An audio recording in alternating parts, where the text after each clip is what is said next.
What up is Marcus? We're going to go through all the starts of the week. Week 14. This is a very important week for fantasy football. A lot of teams are trying to get either into the playoffs or secure a bye.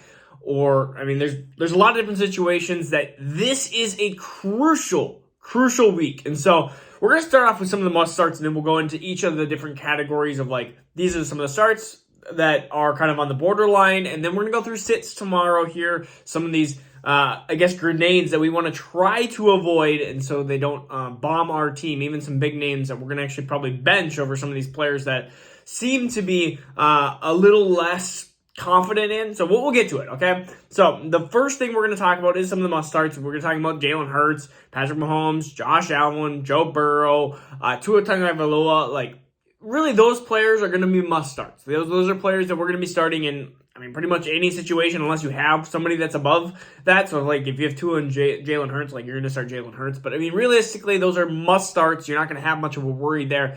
Some players that I do want to talk about of being starts that are going to be interesting. The first one is going to be the game behind me here. It's Skull. It is at Detroit. We want both sides of the ball here, but first one is Kirk Cousins. The Lions are just getting absolutely destroyed on the back end, and if you look at the weapons that the Minnesota Vikings have, Jefferson, Thielen, Hockenson, even Dalvin Cook out of the backfield, I think Minnesota's going to be able to put up a bunch of points against Detroit. But I think Detroit's going to be able to put a bunch of points against Minnesota. We saw Minnesota, even against the Jets, we saw them struggle against Mike White, and I think Jared Goff is a better quarterback, and I think he has better weapons. It's close. When you look at least Amon-Ra St. Brown and Garrett Wilson, you have two really good wide receivers. Of course, Detroit has better running backs in the receiving game, but they also have better chances for rushing touchdowns to take away from potential Jared Goff's touchdown passes. But Jared Goff, I think Kirk Cousins, both extremely high starters over Dak Prescott and some other quarterbacks that we're going to actually talk about tomorrow. The next quarterback we're going to talk about, and this is based purely off of health, is Trevor Lawrence against Tennessee. We just saw Tennessee, what they did against Jalen Hurts, which was very little to defeat them. They did very little to stop Jalen Hurts, the passing game. And Jalen Hurts is a good runner. He's not an elite passer.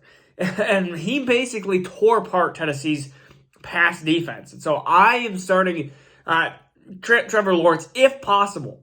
If you are deeper, where maybe it's two quarterbacks and you're really struggling, I think Ryan Tannehill against the Jaguars, who have really been destroyed. And now this could be Derrick Henry once again type of game against Jacksonville. He loves to play against Jacksonville. We saw that amazing, I would say, fantasy playoff game. It wasn't a playoff game in the NFL, but it was a fantasy playoff game because I remember it because I got absolutely destroyed against Derrick Henry. I watched that 99-yard touchdown run.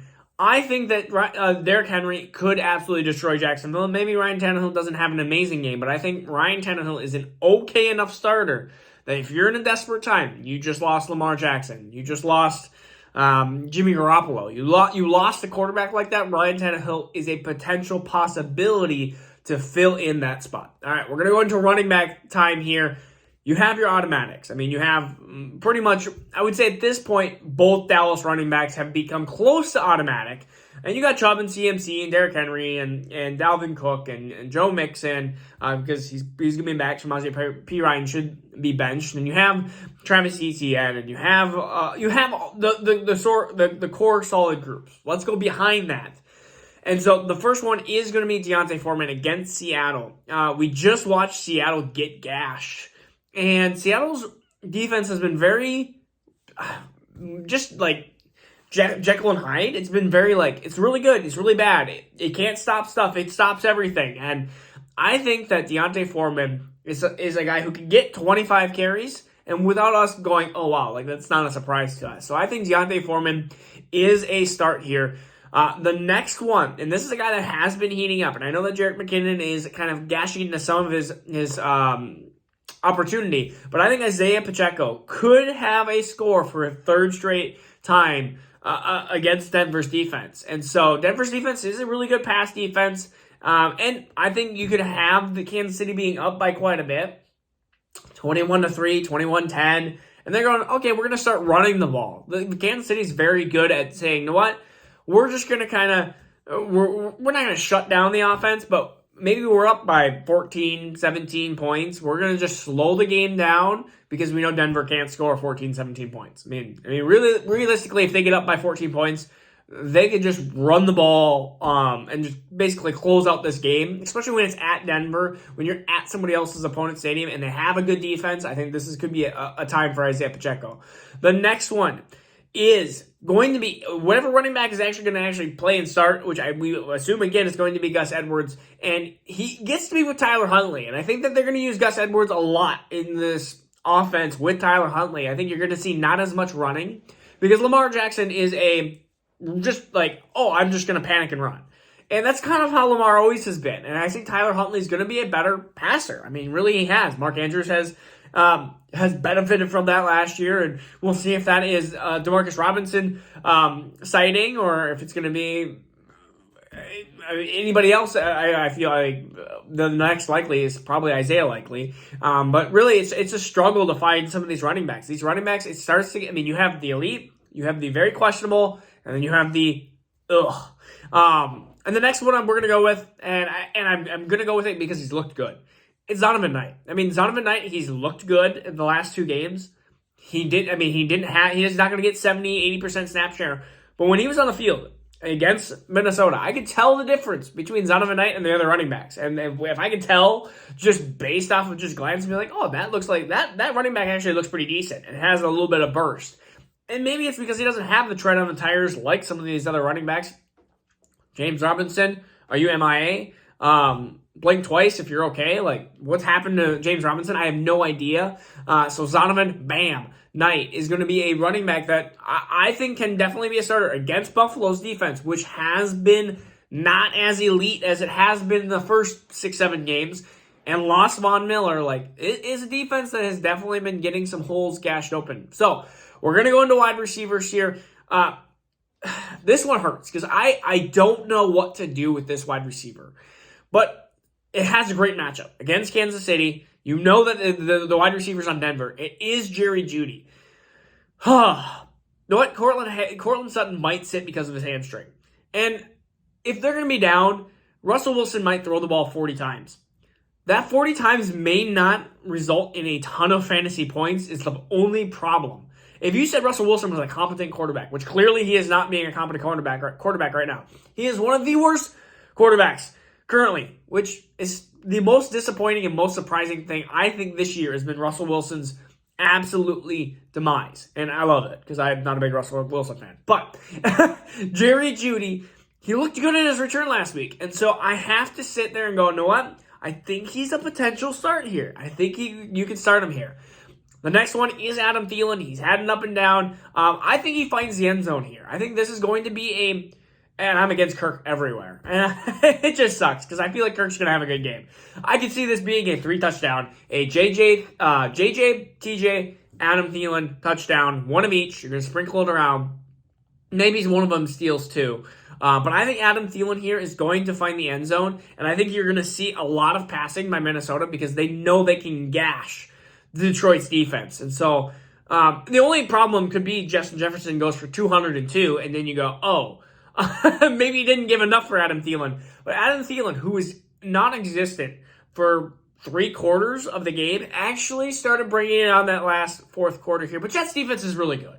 Honestly, Jets defense is a really, really good pass defense, and you saw what they really did stopping Minnesota's pass. But I think Detroit can actually put up points, and it's going to be at Detroit. Again, I want Adam Thielen.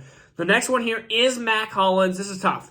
The Rams cannot contain anybody that is not covered against Jalen Ramsey. Jalen Ramsey, assuming he's going to be against Davante Adams, my assumptions could be wrong, but I think Mac Hollins here has a potential good enough game to put him into that kind of flex start worthy here. The last one is a guy who had 7 targets, only 2 catches. It's Zay Jones.